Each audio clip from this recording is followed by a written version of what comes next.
Hello everyone, कैसे हैं आप लोग? सब ठीक हैं? ओके। तो आज की क्लास में हम लोग बात कर रहे हैं कि जब कभी हम लोग किसी कंपाउंड का एम्पिरिकल फार्मूला बना लेते हैं तो फिर एम्पिरिकल फार्मूला से कंपाउंड का मॉलिक्यूलर फार्मूला कैसे बनाया जा सकता है।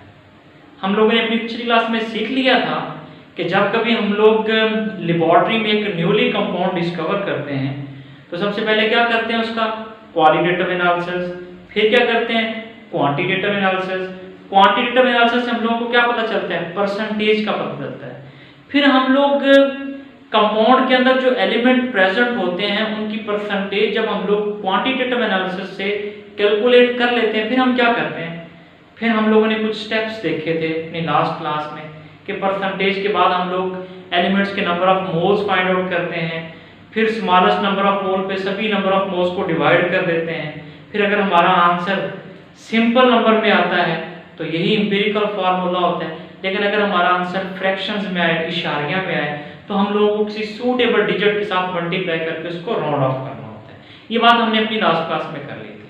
तो आज हम क्या करने वाले हैं, आज हम लोग सीखने वाले हैं कि जब एम्पिरिकल फार्मूला बन जाता है तब उसको मॉलिक्यूलर फार्मूला में कैसे कन्वर्ट कर सकते हैं, या एम्पिरिकल फार्मूला से मॉलिक्यूलर फार्मूला कैसे बना सकते हैं। तो चलिए शुरू करते हैं आज का टॉपिक। तो आज हम क्या देखने वाले हैं, relationship between empirical formula and molecular formula. ठीक है, तो आप सब लोगों को पता चल जाना चाहिए कि एम्पिरिकल फार्मूला क्या होता है और मॉलिक्यूलर फार्मूला क्या होता है। तो हमने अपनी लास्ट क्लास में भी बात की थी कि एम्पिरिकल फार्मूला जो होता है it describe simplest whole number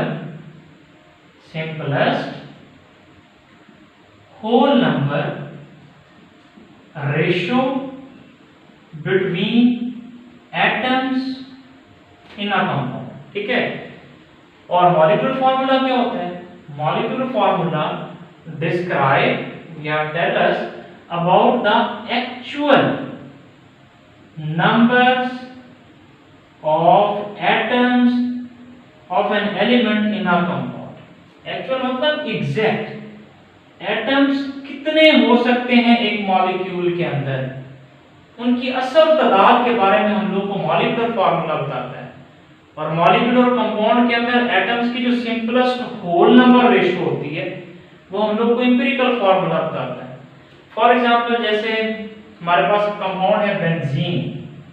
benzene का मॉलिक्यूलर फार्मूला क्या है, बेंजीन का मॉलिक्यूलर फार्मूला है C6H6। अब इसका एम्पिरिकल फार्मूला क्या हो सकता है, इसकी simplest whole number ratio calculate कर ले। इसमें कार्बन कितने हैं 6, रेशियो हाइड्रोजन कितने हैं 6। इसको सिंपलीफाई कर ले तो हमारे पास क्या आंसर आ जाएगा 1:1, यानी 6 पे डिवाइड कर दो इसको। तो अब हमारे पास एम्पिरिकल फार्मूला क्या बनेगा, C1 लिखने की जरूरत नहीं है क्योंकि यहाँ पे 1 ही होता है जब कुछ नहीं लिखा हो। तो ये हाइड्रोजन भी 1, तो ये इसका क्या बन जाएगा, एम्पिरिकल फार्मूला बन जाएगा। इस तरह से अगर हमारे पास एक और कंपाउंड है ग्लूकोज, तो ग्लूकोज का क्या मॉलिक्यूलर फार्मूला है C6H12O6। इसका अगर हम लोग एम्पिरिकल फार्मूला बनाएं तो क्या होगा 6:12:6। इसको सिंपलीफाई कर लें, 6 पे इसको हम लोग डिवाइड कर देते हैं तो हमारे पास क्या आंसर आ जाएगा 1:2:1। तो कार्बन, ये हाइड्रोजन, और ये हमारे पास क्या आ जाएगा, ये हमारे पास आ जाएगा ऑक्सीजन। तो इसका एम्पिरिकल फार्मूला क्या हो गया CH2O। ये इसका फार्मूला हमारे पास कैलकुलेट हो गया। अब आप लोग यहाँ पे जरा गौर करें, मॉलिक्यूलर फार्मूला है तो एम्पिरिकल फार्मूला बनाना बड़ा आसान काम है कि सिंपलीफाई कर दो इसको। अब हम लोग को अगर मॉलिक्यूलर फार्मूला से एम्पिरिकल फार्मूला से मॉलिक्यूलर फार्मूला की तरफ जाना है तो हम लोग क्या करेंगे, हम लोग अगर इस एम्पिरिकल फार्मूला से मॉलिक्यूलर फार्मूला में जाना चाहते हैं तो हम लोग अगर इसको 6 से मल्टीप्लाई कर दें तो क्या हो जाएगा, ये 6 इसके साथ मल्टीप्लाई होगा, C6 इसके साथ मल्टीप्लाई होगा 12 हो जाएगा, और ऑक्सीजन के साथ मल्टीप्लाई होके 6 बन जाएगा। तो 6 से अगर हम लोग इस एम्पिरिकल फार्मूला को मल्टीप्लाई कर दें तो हम लोग दोबारा मॉलिक्यूलर फार्मूला में चले जाएंगे। अब इस तरीके से यहाँ पे हमारे पास बेंजीन का एम्पिरिकल फार्मूला CH, हम लोग इसके मॉलिक्यूलर फार्मूला में जाना चाहते हैं, तो हम क्या करेंगे, इसको 6 से मल्टीप्लाई कर देंगे, तो हम लोग इसकी मॉलिक्यूलर फार्मूला में पहुंच जाएंगे। इस तरह से अगर हमारे पास एक कंपाउंड है हाइड्रोजन पेरोक्साइड H2O2, अब इसकी सिंपलेस्ट होल नंबर रेशियो क्या बनेगी, 2:2 1:1, यानी 2 पे इसको डिवाइड कर देंगे तो बन जाएगा CH, तो सॉरी क्या बन जाएगा हमारे पास HO। तो अब हम लोगों को इसके वापस मॉलिक्यूलर फार्मूला में जाना है, तो हम क्या मल्टीप्लाई करेंगे इसके साथ, 2 को मल्टीप्लाई करेंगे, तो हम लोग इसके मॉलिक्यूलर फार्मूला तक पहुंचेंगे। यानी इसका मतलब ये हुआ कि एम्पिरिकल फार्मूला और मॉलिक्यूलर फार्मूला में फिर क्या रिलेशनशिप हुआ, हम लिख सकते हैं कि molecular formula is equal to the n empirical formula, यानी कंपाउंड का जो एम्पिरिकल फार्मूला होता है उसके साथ किसी नंबर को मल्टीप्लाई करते, जैसे हमने 2 को मल्टीप्लाई किया हम लोग मॉलिक्यूलर फार्मूला तक पहुंच गए, 6 को मल्टीप्लाई किया इसके मॉलिक्यूलर फार्मूला तक पहुंच गए, यहाँ पे 6 को मल्टीप्लाई किया इसके मॉलिक्यूलर फार्मूला तक पहुंच गए। यानी यहाँ पे n किसको रिप्रेजेंट कर रहा है, n एक सिंपल इंटीजर है, एक सिंपल नंबर है जिसके साथ हम लोग एम्पिरिकल फार्मूला को मल्टीप्लाई करके कंपाउंड के मॉलिक्यूलर फार्मूला तक पहुंच जाते हैं। तो कंपाउंड का मॉलिक्यूलर फार्मूला किसके बराबर हुआ, n इनटू एम्पिरिकल फार्मूला। तो एम्पिरिकल फार्मूला को किसी नंबर के साथ मल्टीप्लाई करें, हम लोग उस कंपाउंड के मॉलिक्यूलर फार्मूला तक पहुंच जाते हैं।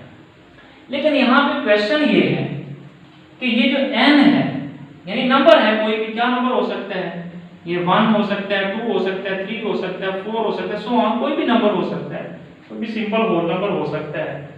क्वेश्चन यहाँ पे क्या है, क्वेश्चन यहाँ पे ये है कि यहाँ पे तो हम लोगों को पता चल रहा है कि इसका फार्मूला है C6H6, तो हमने इसको सिंपलीफाई किया और हमें पता है कि इसको 6 से मल्टीप्लाई कर दो इसके मॉलिक्यूलर फार्मूला तक पहुंच जाओगे।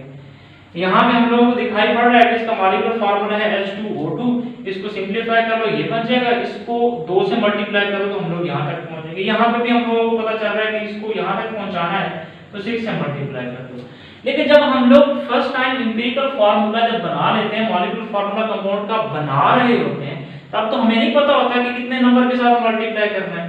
ये हमें ख्वाब थोड़ी आ जाना है कि 2 के साथ मल्टीप्लाई करेंगे तो हम लोग हाइड्रोजन पेरोक्साइड में चले जाएंगे, या किसी का एम्पिरिकल फार्मूला CH निकला है तो अब हम लोगों को ऐसे थोड़ी पता चल जाएगा कि इसको 6 से मल्टीप्लाई करो तो हम लोग बेंजीन तक पहुंच जाएंगे। तो ये नंबर जो है यानी n की जो वैल्यू है ये हम लोग कैसे कैलकुलेट कर सकते हैं, तो इसको हम लोग कैलकुलेट कर सकते हैं यहाँ से थोड़ी मॉडिफिकेशन करके। यहाँ से अगर आप लोग कैलकुलेट करना चाहते हैं तो n की वैल्यू हम लोग कैसे कैलकुलेट करेंगे, ये क्या है मॉलिक्यूलर फार्मूला डिवाइडेड बाय ये एम्पिरिकल फार्मूला, इधर आके क्या हो जाएगा डिवाइड हो जाएगा empirical formula that is equal to है। इसको थोड़ा और मॉडिफाई करना है, यहाँ पे मैंने ऐसा क्यों किया ताकि हम लोग असल रिजल्ट तक पहुंच जाएं। कंपाउंड का जो मॉलिक्यूलर फार्मूला होता है ना, ये कंपाउंड का मॉलिक्यूलर फार्मूला है, अगर हमारे पास ये मौजूद हो ना तो हम लोग इस कंपाउंड से इसका मॉलिक्यूलर मास कैलकुलेट कर सकते हैं। अगर कंपाउंड का मॉलिक्यूलर फार्मूला गिवन हो तो उस कंपाउंड का मॉलिक्यूलर मास निकालना बहुत आसान काम है। कैसे निकाल सकते हैं, 2 प्लस ऑक्सीजन यहाँ पे कितनी है 2 है, ये ऑक्सीजन का 16, 2 का कितना हो जाएगा 32, तो इस टोटल का मास कितना हो गया 34, तो ये 34 इसका क्या है मॉलिक्यूलर मास है, क्योंकि हमने मॉलिक्यूल के फार्मूले से इसका मास कैलकुलेट कर लिया। इस तरह से आप लोग इसका मास कैलकुलेट कर सकते हैं। कैसे, जैसे एक कार्बन का मास कितना होता है 12, यहाँ पे 6 कार्बन है तो 6 से मल्टीप्लाई कर देंगे, प्लस हाइड्रोजन एक का 1 मास होता है 6 है तो 6 से मल्टीप्लाई कर देंगे। इसको सॉल्व करेंगे तो हमारे पास क्या बनेगा 72 + 6 78। तो हम लोगों ने बेंजीन के मॉलिक्यूलर फार्मूले को यूज करके उसका मॉलिक्यूलर मास कैलकुलेट कर लिया। ठीक है, तो मॉलिक्यूलर फार्मूला अगर गिवन है तो हम लोग मॉलिक्यूलर मास निकाल सकते हैं। तो n की वैल्यू अगर हम लोगों ने निकाली तो हम कैसे निकाल सकते हैं, n की वैल्यू मॉलिक्यूलर फार्मूला से क्या निकलता है मॉलिक्यूलर मास निकलता है। तो लिखेंगे यहाँ पे हम लोग molecular mass divided by empirical formula से, जो एम्पिरिकल कंपाउंड का फार्मूला होता है, जो यहाँ से हम लोग मास निकालेंगे इसको बोलते हैं एम्पिरिकल फार्मूला मास। ठीक है, जैसे कार्बन का मास क्या है 12, हाइड्रोजन का मास क्या है 1, तो क्या मास हो जाएगा 30। तो ये 13 क्या है 13 बेंजीन का एम्पिरिकल फार्मूला मास है। तो एम्पिरिकल फार्मूला के करस्पॉन्डिंग यहाँ पे क्या लिखेंगे हम लोग एम्पिरिकल फॉर्मूला mass, ठीक है, that is equal to n। तो n की वैल्यू निकालने के लिए हम लोगों को दो चीजों की जरूरत है, मॉलिक्यूलर मास की जरूरत है और एम्पिरिकल फार्मूला मास की जरूरत है। लेकिन क्वेश्चन यहाँ पे ये है कि चले एम्पिरिकल फार्मूला मास तो हम लोग एम्पिरिकल फार्मूला से कैलकुलेट कर लेंगे, क्यों? क्योंकि वो तो हम लोगों ने बना के रखा हुआ है पहले से, क्योंकि हमने क्वालिटेटिव एनालिसिस किया, फिर क्वांटिटेटिव एनालिसिस किया, परसेंटेज डिटरमाइन की और हम कहां तक पहुंच गए? एम्पिरिकल फार्मूला तक पहुंच गए। अब एम्पिरिकल फार्मूला से हमने जाना है मॉलिक्यूलर फार्मूला में, तो हम लोग बड़ी आसानी से जा सकते हैं। कैसे जा सकते हैं? इसको किसी नंबर के साथ मल्टीप्लाई करना है। अब उस नंबर की वैल्यू जो है वो हमने कैसे मालूम करनी है? तो इस n की वैल्यू मालूम करने के लिए हम लोगों को क्या यूज करना है? ये रिलेशनशिप यूज करना है। इस रिलेशनशिप में जो डिनोमिनेटर में आपको वैल्यू नजर आ रही है एम्पिरिकल फार्मूला में, इसकी तो टेंशन नहीं है। क्यों? क्योंकि हमने एम्पिरिकल फार्मूला बनाया होगा, इस एम्पिरिकल फार्मूला से हम लोग इसका जो मैथ निकालेंगे वो एम्पिरिकल फार्मूला मैथ होगा। चलो वो वैल्यू तो उठा के हम लोग यहाँ पे पुट कर देंगे। मसला आ गया मॉलिक्यूलर मैथ में। मॉलिक्यूलर मैथ अगर मॉलिक्यूलर फार्मूला गिवन है तब तो निकाल सकते हैं, लेकिन हमारे पास तो मॉलिक्यूलर फार्मूला नहीं है, तो फिर हम लोग मॉलिक्यूलर मैथ कैसे निकाल सकते हैं? तो याद रखिए मॉलिक्यूलर मैथ को डिटरमाइन करने के बेतहाशा मेथड्स हैं। मैं आप लोगों की इंफॉर्मेशन के लिए सिर्फ एक छोटा सा मेथड आप लोगों के साथ शेयर कर लेता हूं। इस मेथड का नाम है वेपर डेंसिटी मेथड। ये मेथड हम लोग किस लिए यूज करते हैं? To determine the molecular mass of a molecule. कौन सा मेथड है? बहुत सारे मेथड हैं, लेकिन मैं जस्ट आपके साथ एक ही शेयर कर रहा हूं, वेपर डेंसिटी मेथड। अगर हम लोगों ने किसी कंपाउंड का, किसी मॉलिक्यूल का मॉलिक्यूलर मास कैलकुलेट करना है, अगर तो मॉलिक्यूलर फार्मूला गिवन है तब तो कैलकुलेट कर सकते हैं, लेकिन अगर नहीं गिवन तब हम लोग एक्सपेरिमेंटली काम करते हैं लेबोरेटरी में, तो हम लोग इस मेथड को यूज करके कंपाउंड का मॉलिक्यूलर फार्मूला मास निकाल सकते हैं। कैसे निकाल सकते हैं? आपको करना क्या होता है, वो जो कंपाउंड होता है उसकी वेपर डेंसिटी को, उसकी जो कंपाउंड है उसकी वेपर डेंसिटी को कैलकुलेट करना होता है, पता लगाना होता है, यानी कंपाउंड को वेपराइज करके उसकी वेपर डेंसिटी फाइंड आउट करनी होती है, और उसको 2 के साथ अगर आप लोग मल्टीप्लाई कर दें तो आप लोग कंपाउंड का मॉलिक्यूलर मास जो है वो कैलकुलेट कर सकते हैं। यानी जब कभी किसी कंपाउंड का हम लोग मॉलिक्यूलर मास निकालते हैं तो बड़े मेथड हैं, लेकिन एक सबसे कॉमन और मशहूर मेथड है वेपर डेंसिटी मेथड। इस मेथड में हम लोग क्या करते हैं, लेबोरेटरी के अंदर हम लोग जिस कंपाउंड का मॉलिक्यूलर मास फाइंड आउट करना है उसकी वेपर डेंसिटी को 2 से मल्टीप्लाई करते हैं, तो हमारे पास उस कंपाउंड का क्या निकल आता है? मॉलिक्यूलर मास निकल आता है। तो वेपर डेंसिटी का डबल क्या होता है? मॉलिक्यूलर मास होता है। तो हम लोग इस तरह से मॉलिक्यूलर मास फाइंड आउट कर लेते हैं। फिर इस मॉलिक्यूलर मास को हम लोग यहाँ पे लिखेंगे, जो एम्पिरिकल फार्मूला हमने कैलकुलेट किया होगा यहाँ से एम्पिरिकल फार्मूला मास लिखेंगे यहाँ पे, और हम लोग इसको सॉल्व करके हमारे पास n की वैल्यू निकल आएगी, और जो वैल्यू होगी उसको हम लोग क्या करेंगे? उसको हम लोग यहाँ पे पुट करेंगे, कंपाउंड का एम्पिरिकल फार्मूला यहाँ पे लिखेंगे, उस वैल्यू के साथ मल्टीप्लाई करेंगे, तो हमारे पास कंपाउंड का क्या निकल आएगा? मॉलिक्यूलर फार्मूला कैलकुलेट हो जाएगा। ठीक है? हाँ, यहाँ पे एक और बात मैं आपको बताता चलूं, आप लोगों का ये वाला जो रिलेशनशिप है हम लोग इसको न्यूमेरिकल एग्जांपल्स में यूज करेंगे। तो आप लोगों को ये जो मॉलिक्यूलर मास होगा, जब भी कभी आपसे क्वेश्चन किया जाएगा कि हम लोग आप लोगों को एक कंपाउंड देते हैं जिसका एम्पिरिकल फार्मूला है, कोई भी एम्पिरिकल फार्मूला, लेट्स सपोज उस कंपाउंड का एम्पिरिकल फार्मूला है C3H6 ये ऐसे बोल देते हैं C3H5O, ये कंपाउंड का एम्पिरिकल फार्मूला है, और इस कंपाउंड का मॉलिक्यूलर फार्मूला कैलकुलेट करो। जब आपको ऐसा क्वेश्चन दिया जाएगा कि एम्पिरिकल फार्मूला गिवन कर दिया जाए और कहा जाए इसका मॉलिक्यूलर फार्मूला निकालें, तो आप लोगों को क्या यूज करना है? आपको ये रिलेशनशिप यूज करना है, molecular formula is equal to n empirical formula. ये जो एम्पिरिकल फार्मूला यहां पे उठा के पुट कर दोगे तो n की वैल्यू निकालनी पड़ेगी आपको। जब आप n की वैल्यू निकालेंगे तो आप ये वाला रिलेशनशिप यूज करेंगे। तो इसमें जो एम्पिरिकल फार्मूला मास है वो तो आप लोग यहां से कैलकुलेट कर लेंगे, लेकिन क्वेश्चन है कि मॉलिक्यूलर मास, तो मॉलिक्यूलर मास हमेशा याद रखिएगा आपको न्यूमेरिकल के अंदर गिवन होगा, ये आपको दिया जाएगा न्यूमेरिकल के अंदर, ये मॉलिक्यूलर मास। क्योंकि आप लोग कोई लेबोरेटरी में वर्क थोड़ी कर रहे हैं, एक्सपेरिमेंटली काम थोड़ी कर रहे हैं कि आप लोग ये वाली चीज को यूज करके जो है वो कंपाउंड का मॉलिक्यूलर मास निकाल सकते हैं। ये तो हम लोग मेथड तब यूज करते हैं जब एक नया कंपाउंड हमारे पास डिस्कवर होता है, जब उसका एम्पिरिकल फार्मूला हम लोग कैलकुलेट करते हैं। तो मॉलिक्यूलर फार्मूला कैलकुलेट करने के लिए मॉलिक्यूलर मैथ की जरूरत पड़ती है, तो हम लोग ये मेथड यूज कर लेते हैं। आप लोगों को न्यूमेरिकल में ये मैथ गिवन होगा तो यहाँ पे उठा के पुट करोगे, एम्पिरिकल फार्मूला मैथ यहाँ से निकाल लिया करोगे जो एम्पिरिकल फार्मूला आपको गिवन होगा, तो आपके पास n की वैल्यू निकल आएगी, यहाँ पे पुट करोगे तो आपके पास कंपाउंड का मॉलिक्यूलर फार्मूला बन जाएगा। ठीक है, तो इस तरह से बहुत सारे कंपाउंड ऐसे हैं जिनका मॉलिक्यूलर फार्मूला और एम्पिरिकल फार्मूला जो होते हैं वो एक जैसे होते हैं, सेम होते हैं। फॉर एग्जांपल जैसे H2O है, अब ये वाटर का मॉलिक्यूलर फार्मूला है, इसका है वाटर का मॉलिक्यूलर फार्मूला। अगर इसका एम्पिरिकल फार्मूला बनाए तो क्या बनेगा, इसमें हाइड्रोजन 2 रेशियो ऑक्सीजन कितने टाइम है 1 टाइम। तो इसको सिंपलीफाई करें, इसको हम लोग मजीद सिंपलीफाई नहीं कर सकते, ये सिंपलेस्ट फॉर्म ही है।